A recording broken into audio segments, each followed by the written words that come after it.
Assalamu alaikum students. In our previous discussions, we had tried to understand about different marketing concepts one by one. And now, after having a thorough understanding of different marketing concepts and different marketing practices, and understanding about the whole vocabulary of marketing, if we say it, understanding about the whole main and core concepts of marketing. Now we are moving towards an advanced learning that is about developing marketing strategies and various plans. Our learning objectives in this chapter would be that how does marketing affect customer value. So far we have learned that marketing, what is marketing, how it works, and what is customer value, and how but now we are trying to relate it that how marketing is helpful in attaining the customer value. Then we will be looking into the concepts of strategic planning, और strategic planning को हम देखेंगे तीन level पर, corporate level पर, division level पर, और इसी तरह बिजनेस यूनिट लेवल पर। लेकिन यहाँ भी याद रहे, हम सिर्फ डेफिनेशंस या सिर्फ अंडरस्टैंडिंग नहीं लेंगे, but our purpose would be to understand that how it works. We'll be going into the depth of these concepts, and similarly we'll be having a thorough idea that what marketing plan is and how it is developed. So let me start from the core marketing uh, topics to understand the process. It is like value delivery, marketing and customer value. How marketing is going to impact customer value. It depends on three or four things. First of all, the value delivery process के value को customer तक deliver करने के लिए कौन कौन से processes use हुए और किस तरीके से वो इंटीग्रेट हुए. वैल्यू चेन किसी भी ऑर्गेनाइजेशन की कितनी स्ट्रांग थी. सो विल बी लर्निंग कि वैल्यू चेन होती क्या है, कैसे डेवलप होती है, और किस तरीके से वो स्ट्रेंथन करती है कस्टमर वैल्यू को, या कस्टमर वैल्यू को डेवलप करने में हेल्पफुल होती है.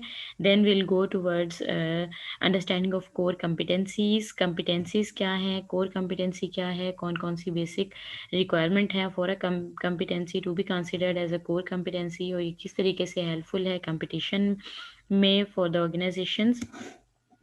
And then we'll be having a look on the central role of strategic planning. Strategic planning किन किन लेवल्स पे होती है, और उन लेवल्स पर की गई प्लानिंग किस तरीके से मार्केटिंग में हेल्पफुल है कस्टमर वैल्यू अचीव करने के लिए. So we are starting with the value delivery process. अगर हम देखें तो वैल्यू डिलीवरी प्रोसेस को हम तीन पार्ट्स में कैटेगराइज कर सकते हैं, तीन पार्ट्स में डिवाइड कर सकते हैं for better understanding of delivery process. Value delivery process, सबसे पहले इसमें आता है choosing the value. Choosing the value is the initial stage. Like organizations have to decide that what they have to offer, to whom they have to offer, and how those people are selected. जिसको हम कहते हैं ना, हम हमारे tactic level पे हमने एक काम किया था. हमने सेगमेंटेशन की थी. फिर हमने पहले पूरी मार्केट को, कस्टमर मार्केट को हमने डिफरेंट सेगमेंट्स में डिवाइड किया. हमने सेगमेंटेशन की. फिर आफ्टर सेगमेंटेशन हमने पोजीशनिंग की कि हम जो प्रोडक्ट कस्टमर तक पहुंचाएंगे उसकी क्या वैल्यू होगी, क्या वैल्यू हम सेट करेंगे इन कंज्यूमर माइंड.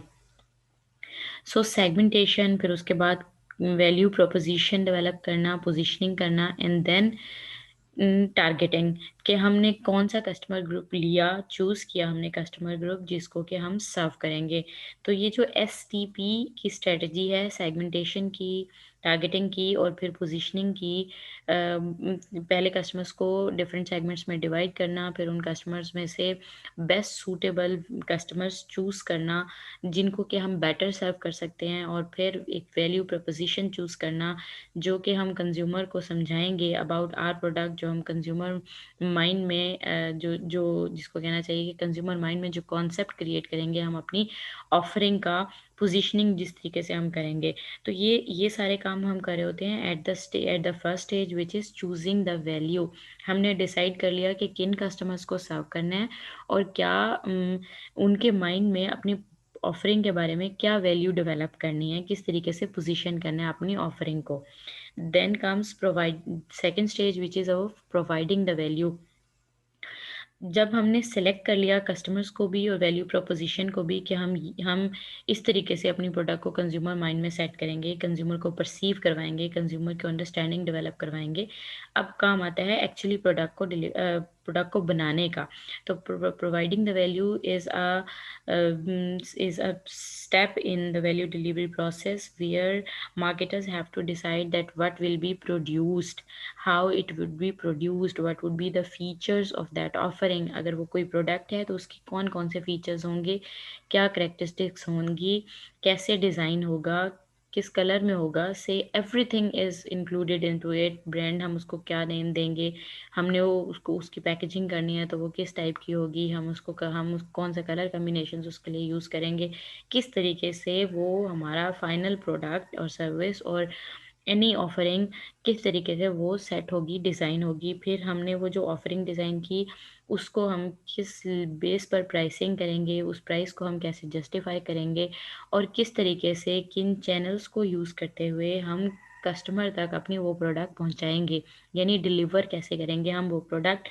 हम हमने डिसाइड करना होगा कि हम डायरेक्ट सेलिंग करेंगे या हम रिटेलर्स और इंटरमीडियरीज को इन्वॉल्व करेंगे, हम डिफरेंट लेवल्स एडअप करेंगे, होल सेलर्स और फिर रिटेलर्स, या फिर हम कस्टमर्स को ऑनलाइन सेलिंग करेंगे। We have to decide that. तो ये जब हम ये सब डिसाइड कर रहे होते हैं तो हम अपने वैल्यू डिलीवरी प्रोसेस के सेकेंड फेज पर काम कर रहे हैं, that is about providing the value to the customer. Then comes the third stage which is of communicating the value. ये वो फेज़ है जिसमें हम अपनी प्रोडक्ट या अपनी ऑफरिंग के बारे में और उस वैल्यू के बारे में जो हमने चूज़ किया है, प्रोपोजिशन जो हमने सेट किया है, जो हमने पोजीशनिंग या इमेज हमने सेट करना है कंज्यूमर माइंड में, हम उसको किस तरीके से कम्युनिकेट करेंगे, अपने मैसेजेस को कैसे पहुंचाएंगे। इसके लिए हम पेड मीडिया यूज़ करेंगे, नॉन पेड मीडिया यूज़ करेंगे, हम एडवर्टाइजिंग करेंगे या हम किस टाइप की एडवर्टाइजिंग करेंगे, हम अपनी सेल्स फोर्स को मार्केट में भेजेंगे या हम पीआर डेवलप करने के लिए पब्लिक रिलेशंस डेवलप करेंगे। हमने जो भी मेथड्स ऑप्ट करने हैं for communicating the value, obviously they would be integrated with the previous two tasks, कि वो उसी तरीके से जिस कस्टमर को हमने चूज़ किया और जिस पोजीशनिंग स्ट्रेटजी को हमने चूज़ किया उसको मीटअप करें, और हमने जो प्रोडक्ट बनाई जिस खास प्राइस पर बनाई और जिस तरीके से हम उसको डिलीवर करना चाह रहे हैं, प्रोवाइड करना चाह रहे हैं कस्टमर को, वो सब हमें कम्युनिकेट करना है और उसके लिए हमने best suitable communication ways select करने हैं। सो हम जब मार्केटिंग ऑर्गेनाइजेशंस में जब ये तीनों काम हो रहे होते हैं तो ये एक वैल्यू डिलीवरी प्रोसेस सेट हो रहा होता है और step by step activities perform हो रही होती हैं ताकि कस्टमर को बेटर वैल्यू डिलीवर की जा सके। कस्टमर वैल्यू को हमने वैसे तो डिफाइन कर दिया था ना, लाइक के कस्टमर वैल्यू जो है वो सेटअप होती है कि कस्टमर को क्या रिसीव हो रहा है in return of the cost that customer is bearing. लेकिन वो वैल्यू कैसे जनरेट होती है, मार्केटिंग उसमें क्या रोल प्ले करती है, तो हर स्टेप पर अगर आप देखें तो वैल्यू जनरेशन हो रही है।